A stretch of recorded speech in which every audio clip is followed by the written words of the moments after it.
৭ই মার্চ ২০২৬ হঠাৎই ধর্ণামঞ্চ থেকে মুখ্যমন্ত্রী মমতা বন্দ্যোপাধ্যায় ঘোষণা করলেন ১লা এপ্রিল নয়, আজ থেকেই অর্থাৎ সেই ৭ই মার্চ থেকেই যুবসাথী প্রকল্পের টাকা যুবক যুবতীদের ব্যাঙ্ক অ্যাকাউন্টে পাঠানো শুরু হবে। আর যুবসাথী ২১ থেকে ৪০ আমরা বলেছিলাম ১লা এপ্রিল থেকে টাকাটা তাদের অ্যাকাউন্টে যাবে, কিন্তু কালকে আন্তর্জাতিক মহিলা দিবস আছে, তার উপহার হিসেবে আমরা 1 এপ্রিলটা একটু চেঞ্জ করে আজ থেকেই তাদের অ্যাকাউন্টে টাকা যাবে।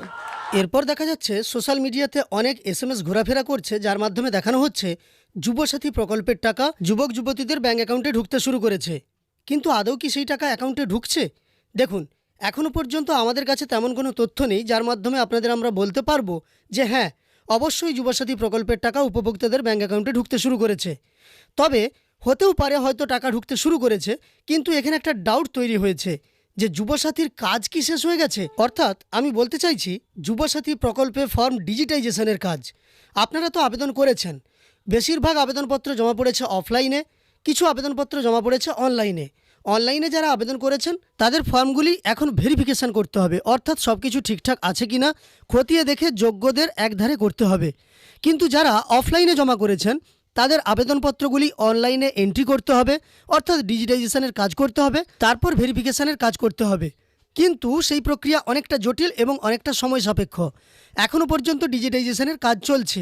তবে মুখ্যমন্ত্রী যেহেতু ঘোষণা করে দিয়েছেন, কিছু ফর্মকে ডিজিটাইজেশন করে এবং তাদের ঠিক ভুল সব কিছু দেখে ভেরিফিকেশন করে তাদের জন্য হয়তো টাকা ছেড়ে দেওয়া শুরু করেছে দপ্তর। কিন্তু বেশিরভাগ ফর্মের ডিজিটাইজেশন বা ভেরিফিকেশন প্রক্রিয়া এখনও সম্পূর্ণভাবে বাকি, যা মার্চের 15 তারিখের মধ্যে হয়তো শেষ করা সম্ভব হতে পারে। তবে টাকা ছাড়া শুরু হয়েছে মানে ধীরে ধীরে ডিজিটাইজেশন, ভেরিফিকেশন এবং টাকা পাঠানো, এই প্রক্রিয়াগুলি চলতে থাকবে। এবার বেশ কিছু প্রশ্ন এসে তৈরি হয়েছে। যুবসাথীর টাকা যে গতকাল অর্থাৎ 7ই মার্চ থেকে মাননীয় মুখ্যমন্ত্রী ছেড়ে দিলেন, সেই টাকা কি আপনার এখনও ঢোকেনি? তাহলে কবে টাকা ঢুকবে? কারা টাকা পাবেন, কারা টাকা পাবেন না? একই সঙ্গে কাদের আবেদন বাতিল হবে, অর্থাৎ কাদের গৃহীত হবে, কাদের গৃহীত হবে না? তারই সঙ্গে আপনি স্ট্যাটাস কিভাবে চেক করবেন, এই সমস্ত কিছু তথ্য নিয়ে আজকের ভিডিওতে আলোচনা করব। তাই ভিডিওটি শেষ পর্যন্ত দেখার জন্য অনুরোধ করব। একই সঙ্গে এই চ্যানেলে আপনি যদি নতুন এসে থাকেন তাহলে প্রতিনিয়ত গুরুত্বপূর্ণ ভিডিওর তথ্য পাওয়ার জন্য চ্যানেলটিকে সাবস্ক্রাইব করে পাশে থাকা নোটিফিকেশন বেল আইকনটা অল করে রাখবেন। আর ফেসবুক থেকে দেখে থাকলে অবশ্যই পেজটিকে ফলো করে রাখবেন। প্রথমেই বলে রাখি, যুবসাথী প্রকল্পের টাকা যাদের এখনও পর্যন্ত ব্যাঙ্ক অ্যাকাউন্টে ঢোকেনি বলে আপনারা চিন্তিত আছেন কেন টাকা ঢুকছে না, দেখুন, যুবসাথী প্রকল্পের টাকা যে সবারই ব্যাঙ্ক অ্যাকাউন্টে ঢুকতে শুরু করেছে তেমনটা নয়। আপনাদের আমি প্রথমেই বলেছি, সোশ্যাল মিডিয়াতে যে মেসেজগুলো দেখানো হচ্ছে সেগুলো হয়তো কোনো কোনো উপভোক্তার টাকা ঢুকছে, তবে আমাদের কাছে এই ধরনের কোনো তথ্য প্রমাণ এখনও পর্যন্ত নেই। আমাদের কাছে কোনো তথ্য নেই বলে টাকা ঢোকেনি তেমনটা যদিও নয়, তবুও এটুকু আপনাকে নিশ্চিত করে বলতে পারি যে কয়েকজনের হয়তো ব্যাঙ্ক অ্যাকাউন্টে টাকা ঢুকতে পারে, তবে বেশিরভাগ সংখ্যক বা 90% এখনও পর্যন্ত ফর্মের ডিজিটাইজেশন এবং ভেরিফিকেশনের কাজ সম্পন্ন হয়নি। এবার আপনি বুঝবেন কি করে যে যুবসাথী প্রকল্পের টাকা আপনি পাবেন কি না? তার জন্য আপনাকে স্ট্যাটাস চেক করে দেখতে হবে। যুবসাথীর স্ট্যাটাস চেক করার জন্য আপনাকে jubasathy.wb.gov.in এই ওয়েবসাইটে চলে আসতে হবে। এই ওয়েবসাইটে আসার পরে আপনি স্ক্রল করে যখন নিচের দিকে যাবেন, আপনি দেখতে পাবেন প্রথমেই আছে অ্যাপ্লিকেশন সাবমিশন, তারপর আছে অ্যাপ্লিকেশন স্ট্যাটাস। এই অ্যাপ্লিকেশন স্ট্যাটাসের ওপর যদি আপনি ক্লিক করেন তবেই কিন্তু আপনি আপনার স্ট্যাটাসটা চেক করতে পারবেন। কিন্তু দেখুন, এখানে অ্যাপ্লিকেশন স্ট্যাটাসের ওপর ক্লিক করলে এই 3টি অপশান এসেছে, যেগুলোর মাধ্যমে আমরা এই যে অ্যাপ্লাই অনলাইনের মাধ্যমে অ্যাপ্লাই অনলাইন করেছিলাম তার নিচেই আছে চেক স্ট্যাটাস, এর ওপর আপনি ক্লিক করে নেন।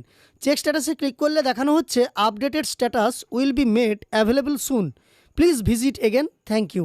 অর্থাৎ এখনও পর্যন্ত আপডেটেড স্ট্যাটাস পাওয়া যাবে না দেখতে। তাহলে কিভাবে আপনি বুঝবেন যে আপনার টাকা ঢুকবে কি না? আপনাকে কয়েকটা তথ্য আমি দিতে পারি যার মাধ্যমে আপনি বুঝবেন যে আপনি যুবসাথীর টাকা পাবেন কি না। প্রথমত একটা ডাউট তৈরি হয়েছে, যা প্রথম দিনের ভিডিওতে আপনাদের আমি জানিয়েছি। মুখ্যমন্ত্রীর ঘোষণা অনুযায়ী আমরা যেটা বুঝতে পেরেছি, কৃষক বন্ধু প্রকল্পে যদি আপনি নথিভুক্ত হয়ে থাকেন তাহলে আপনি যুবসাথীর টাকা পাবেন না, এমনটা হওয়ার সম্ভাবনাই বেশি। তবে লক্ষ্মীর ভাণ্ডার প্রকল্পে কেউ টাকা পেয়ে থাকেন, কিংবা মানবিক ভাতা, কিংবা অন্য যে কোনো পেনশন স্কিমের মাধ্যমে টাকা পেয়ে থাকেন, তারা যদি আবেদন করে থাকেন তাদের আবেদনপত্র বাতিল হবে। এটুকু গ্যারেন্টেড বা এইটুকু নিশ্চিত করে আপনাদের বলতে পারি, তাদের আবেদনপত্র বাতিল হয়ে যাবে, যেহেতু অন্য যে কোনো স্কিমের মাধ্যমে তিনি একটি পেনশন পেয়ে থাকেন। তো তাদের ফর্ম বাতিল হবে, তারা টাকা পাবে না।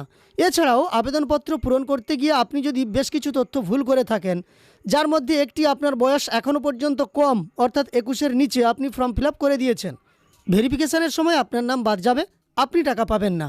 এছাড়াও এই যে ফাইল সাইজগুলো আপলোড করতে বলার ছিল, তবে সেলফ অ্যাটেস্টেড আগে বলা হয়নি, পরে সেলফ অ্যাটেস্টেড ডকুমেন্টের কথা বলা হয়েছিল।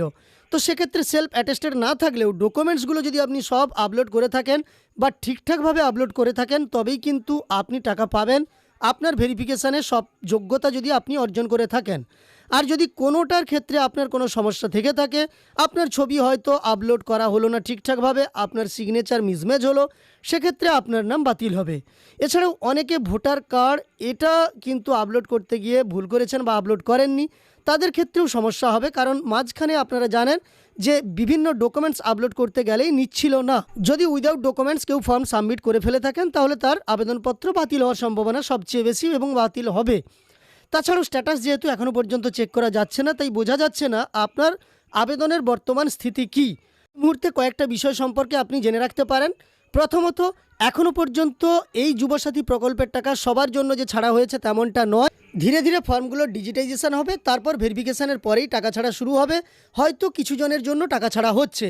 আর দ্বিতীয়ত, আপনি যদি ফর্ম ঠিকঠাক না পূরণ করে থাকেন, অনলাইন কিংবা অফলাইন দুটিভাবেই যদি আপনি ভুলভাল পূরণ করে থাকেন কিংবা ভুল কোনো তথ্য দিয়ে আপনি আবেদন করে থাকেন, আপনি কোনো পেনশন স্কিমের মাধ্যমে বা আলাদা কোনো পেনশন স্কিমের মাধ্যমে আর্থিক সুবিধা পেয়ে থাকেন, সেক্ষেত্রে আবেদনপত্রগুলি বাতিল হবে।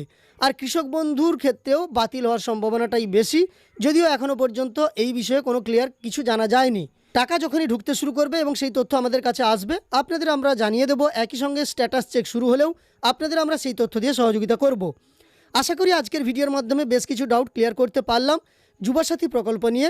যুবসাথী প্রকল্পে যাদের টাকা ঢুকেনি বলে চিন্তিত আছেন, তাদের ক্ষেত্রে জানিয়ে দিলাম যে দেখুন, এখনও পর্যন্ত সবার অ্যাকাউন্টে টাকা পাঠানো শুরু হয়নি, আপনারা অপেক্ষা করুন। 90% অর্থাৎ 90% ফর্মের এখনও পর্যন্ত ডিজিটাইজেশন এবং ভেরিফিকেশান হয়নি। দ্বিতীয়ত, যে সমস্ত এসএমএসগুলো আমরা দেখতে পাচ্ছি তার সত্যতা কতটা, সেটা নিয়েও কিন্তু একটা সন্দেহ তৈরি হয়েছে। তো পরবর্তীকালে আরও তথ্য পেলে আপনাদের জানিয়ে দেবো এবং আপনাদের সহযোগিতা করব। তাই চ্যানেলের সঙ্গে যুক্ত থাকবেন তথ্যগুলো পাওয়ার জন্য।